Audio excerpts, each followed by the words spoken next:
Assalamualaikum warahmatullahi wabarakatuh.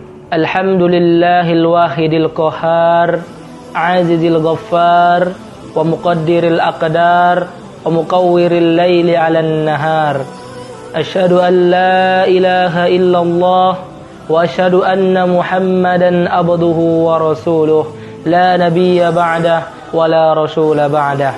Saudara-saudaraku dimanapun Anda berada, di dalam sehari semalam 24 jam terdapat satu waktu yang begitu mulia, waktu yang begitu istimewa bagi orang-orang yang beriman kepada Allah Subhanahu wa taala. Waktu di mana manusia terlelap dalam tidurnya. Pada waktu itu Allah Subhanahu wa taala turun ke langit bumi untuk menyaksikan para hambanya yang senantiasa bersujud kepada Allah Subhanahu wa taala.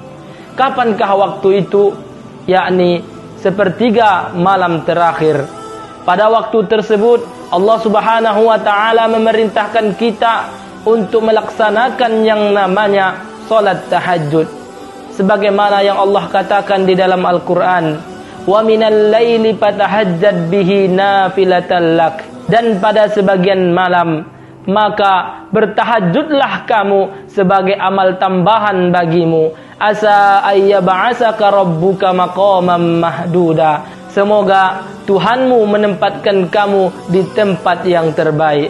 Saudara-saudaraku dimanapun Anda berada, oleh sebab itu tahajudlah meskipun awalnya terpaksa, meskipun awalnya terkantuk-kantuk, meskipun ada satu doa yang ingin dikabulkan, tetaplah lakukan. Insya Allah dengan keterpaksaanmu akan membawakanmu kepada keistiqomahan.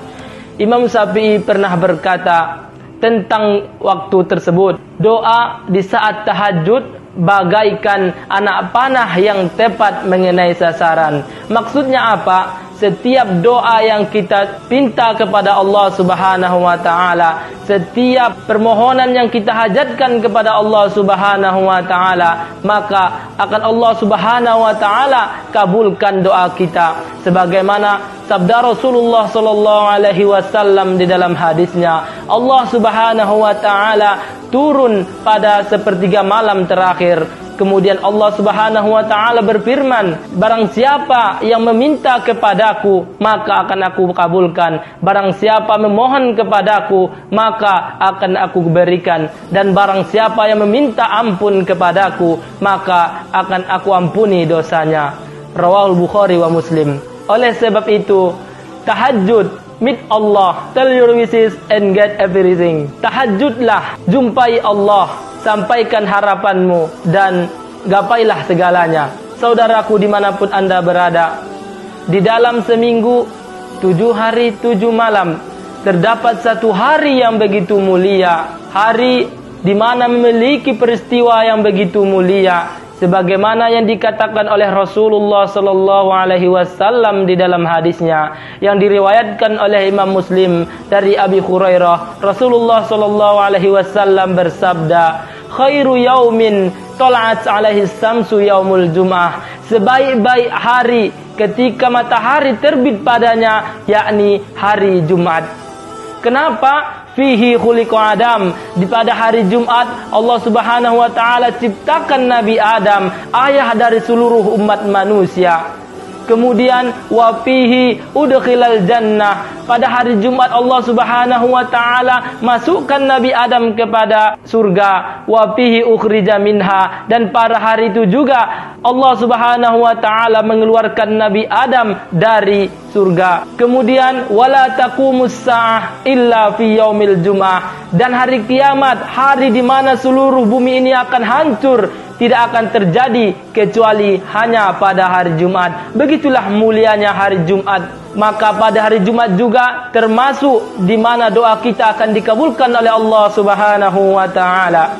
Saudaraku dimanapun Anda berada, di dalam setahun 12 bulan terdapat satu bulan yang begitu mulia yang kita kenal dengan Syahrus Syam. Allah Subhanahu wa taala perintahkan kita untuk berpuasa selama bulan tersebut. Ya ayyuhalladzina amanu kutiba alaikumus syiyam kama kutiba 'alal ladzina min qablikum la'allakum tattaqun. Kemudian kita kenal dengan Syahrul Quran. Allah Subhanahu wa taala turunkan Al-Quran pada bulan tersebut. Syahrul Ramadan alladzi unzila fihil Quran. Kemudian bulan tersebut merupakan bulan ampunan. Allah Subhanahu wa taala ampuni dosa kita apabila kita senantiasa mendirikan bulan tersebut dengan iman. Sebagaimana Rasulullah sallallahu alaihi wasallam bersabda, "Man shoma ramadanan imanan wa ihtisaban, ghufira lahu ma taqaddama min dzanbihi."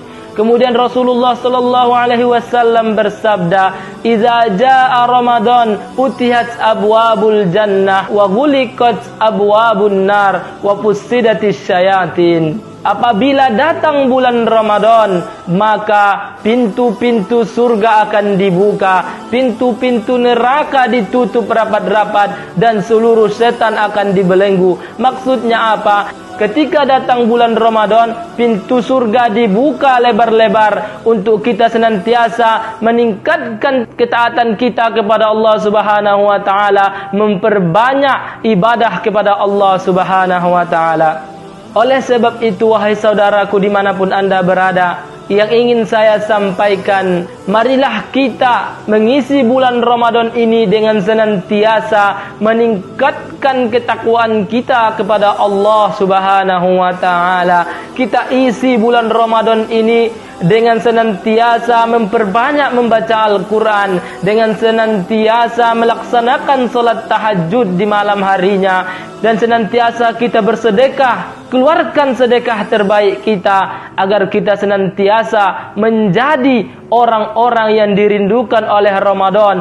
Dan janganlah kita jadikan Ramadan ini sebagai alasan untuk kita untuk bermalas-malasan dalam ketaatan kepada Allah Subhanahu wa taala. Demikianlah yang dapat kami sampaikan. Lebih dan kurang kami mohon maaf. Wabillahi taufik wal hidayah. Assalamualaikum warahmatullahi wabarakatuh.